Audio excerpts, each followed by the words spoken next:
And despite recent advancements in the cannabis industry, it's still one that is male-dominated. 3 Buffalo women share their story on why they advocate for cannabis as medicine. Nardeen, Saleep has their story. Cannabis saved my life. Nikki Lawley suffered a traumatic brain injury while working as a pediatric nurse in 2016 that resulted in debilitating symptoms. I can't do basic math. Why? Because of the part of my working memory that's impaired.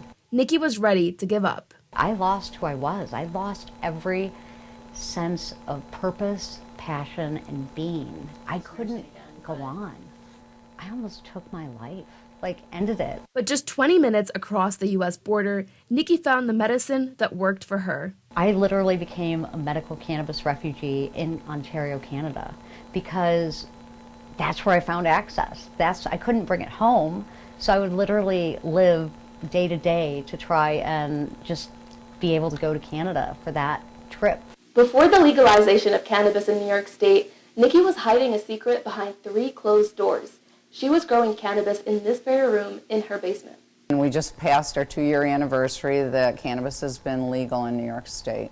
Ever since New York passed MRTA, the Marijuana Regulation and Taxation Act, there's been no need for these barricaded doors. Specific regulations were released in November of 2022.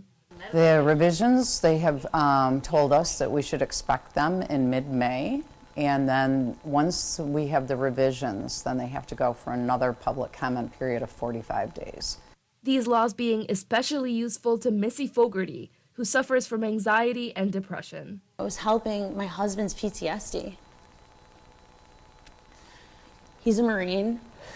He was in Afghanistan.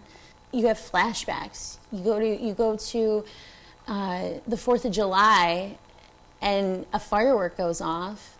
Your my boyfriend at the time, it ruins a whole night. But something she says helps is cannabis. Missy's son was born with a disability. The couple didn't know whether he would survive. Being able to go outside and smoke a joint once in a while was so healing and so necessary for me and my husband, or we wouldn't be here today together.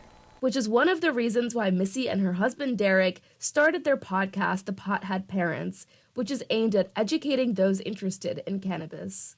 And then I was realizing there's nobody that's like me talking about this. Yeah, there's a mom, but there was no one like me and my husband, a couple, parents.